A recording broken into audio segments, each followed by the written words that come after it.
Помните историю Эмбер Раджди, о которой мы рассказывали? Ее успех начался не с подсчета калорий, а с работы над своими страхами. Именно так работает психосоматика. Потому что очень часто лишний вес начинается не с тарелки, а с усталости, тревоги, злости, одиночества и постоянного стресса. Человек вроде бы не голоден, но открывает холодильник, берет сладкое, потом хлеб, потом что-то к чаю, потом еще чуть-чуть, и через 20 минут появляется знакомое чувство. Зачем я это съел? Почему я опять сорвался? У меня что, совсем нет силы воли? Но проблема может быть не в силе воли. Проблема может быть в том, что еда стала самым быстрым способом успокоиться. Есть реальные истории людей, которые годами ели не потому, что были голодны, а потому, что им было плохо. Например, одна девушка рассказывала, что много лет боролась с эмоциональным перееданием. Она ела после стресса, после тревоги, после плохого отношения к себе. В какой-то момент вес стал мешать ей жить. Но перелом произошел не просто тогда, когда она изменила питание. Главное, она начала понимать, что еда для нее была не только едой. Это был способ пережить эмоции. И это очень важный момент. Иногда человек набирает вес не потому, что он не знает, как худеть. Он просто использует еду как самый быстрый способ выжить эмоционально. Психосоматика лишнего веса – это не магия и не жир от обиды. Все намного проще. Психосоматика – это связь между нашими мыслями, эмоциями и состоянием тела. Когда внутри напряжение, мозг ищет быстрый способ это напряжение снять. И еда часто становится самой доступной кнопкой. Мне плохо, съем что-то вкусное. Сладкое, жирное, хлеб, фастфуд, поздний ужин – все это может быстро дать чувство облегчения, но ненадолго. Сначала становится легче, потом приходит вина, потом стыд, потом новый стресс, а стресс снова хочется заесть. Получается круг. Эмоция, еда, облегчение, вина, снова еда. И здесь главный вопрос не почему я такой слабый, а что я пытаюсь заглушить едой. Представь обычную ситуацию. Вечер, день был тяжелый, работа, дела, нервы, усталость.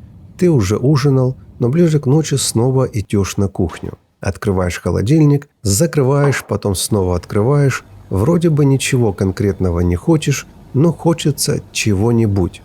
Очень часто это не голод, это усталость, желание награды, желание отключить голову. И здесь помогает простое правило 10 минут. Не запрещай себе еду, потому что запрет часто только усиливает желание.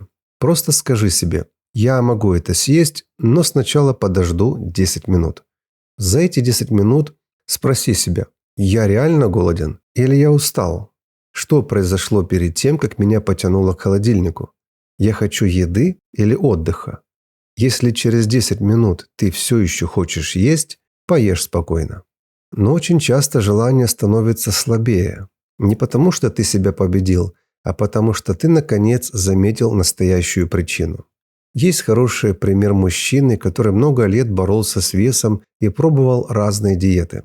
Но устойчивый результат пришел не тогда, когда он запретил себе все вкусное, а когда начал выстраивать нормальную систему. Делать здоровую еду вкусной, есть осознаннее, вести дневник питания и не превращать похудение в наказание. Он потерял больше 40 килограммов. Но самое важное – не сама цифра. Важнее то, что он перестал жить в режиме диета, срыв, вина, снова диета. И это очень важный урок.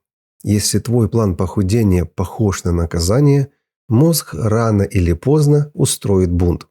Ты можешь продержаться неделю, 2, месяц, но если все построено на ненависти к себе, запретах и постоянном терпении, срыв почти неизбежен. Поэтому вопрос не только в том, что убрать. Вопрос в том, что построить вместо старой привычки. Есть еще один пример – сладкое после стресса. Кто-то сказал неприятное, на работе конфликт, дома напряжение, внутри злость, тревога или обида, и сразу хочется шоколад, булку, печенье или что-то жирное. Это не всегда настоящий голод. Часто это желание быстро успокоиться. В такой момент помогает правило «сначала разрядка, потом решение». Перед тем, как есть, сделай что-то короткое для тела. Выйди на 5 минут пройтись, умойся холодной водой, сделай 20 приседаний, постой у открытого окна или просто подыши медленно 1 минуту. Не для того, чтобы сжечь калории, а чтобы снять напряжение. Потом спроси себя: я все еще хочу съесть или мне уже немного легче? Иногда после такой короткой паузы становится понятно, что тебе нужна была не еда, а разрядка. Третий пример. Еда как награда. Я сегодня работал, я заслужил вкусное. Сама мысль неплохая, потому что человеку действительно нужна награда, радость и отдых. Проблема начинается тогда, когда еда становится единственной наградой в жизни. Закончил тяжелый день – еда, пережил стресс – еда, скучно – еда, грустно – еда, одиноко – еда. И мозг запоминает: хочешь радости – иди на кухню. Поэтому сделай список наград без еды. Не глобальных и недорогих, а простых. Горячий душ, 15 минут тишины, прогулка, музыка в наушниках, серия любимого сериала, массаж лица, короткий сон, звонок приятному человеку, маленькая покупка. Не убирай награду, замени способ. У людей, которые успешно худеют и удерживают результат, часто есть один общий навык. Они не ждут идеальной мотивации и не пытаются быть идеальными каждый день. Они создают систему. Следят за питанием, двигаются, замечают откаты, возвращаются обратно и не превращают один плохой вечер в плохой месяц. Это очень важная разница. Один человек после срыва говорит: «Все, я испортил, теперь уже без разницы», и продолжает переедать еще неделю. Другой человек говорит: «Да, я сорвался. Что меня к этому привело? Я не выспался, я перенервничал, я был голоден весь день, мне было одиноко». И вот это уже не самобичевание, а анализ. Не идеальность, а возвращение в систему. Самая полезная практика – дневник эмоций на 7 дней. Не нужно сразу менять всю жизнь, садиться на жесткую диету и обещать себе с понедельника все по-новому. Просто начни наблюдать. Каждый раз, когда тебя тянет есть не по плану, запиши 3 вещи. Когда это было, что ты чувствовал перед этим и насколько ты был голоден от 1 до 10. Например, в 22:30 захотел сладкое. Голод – запиши 3 из 10. Эмоция – усталость и раздражение. Причина – тяжелый день и не было отдыха.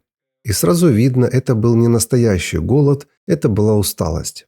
Или другой пример. После ссоры захотелось заказать фастфуд.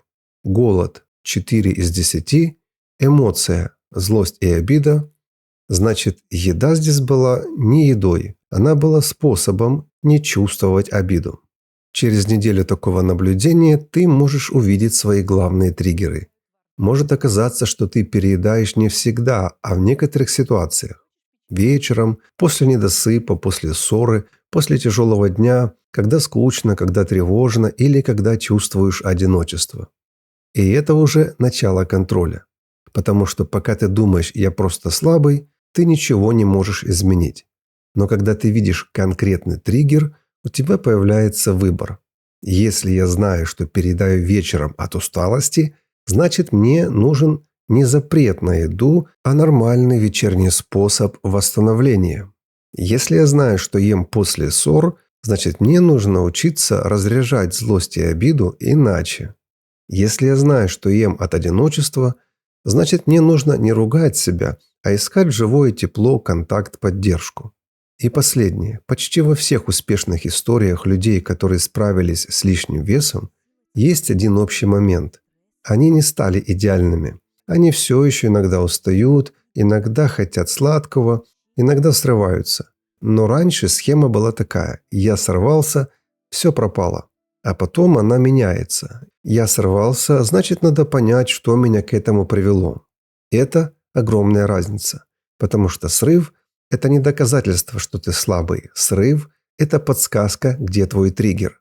Поэтому начни не с ненависти к себе, а с простого вопроса: я сейчас хочу есть или я хочу успокоиться? Что я пытаюсь заглушить едой? Как я могу помочь себе иначе? Лишний вес – это не всегда про лень.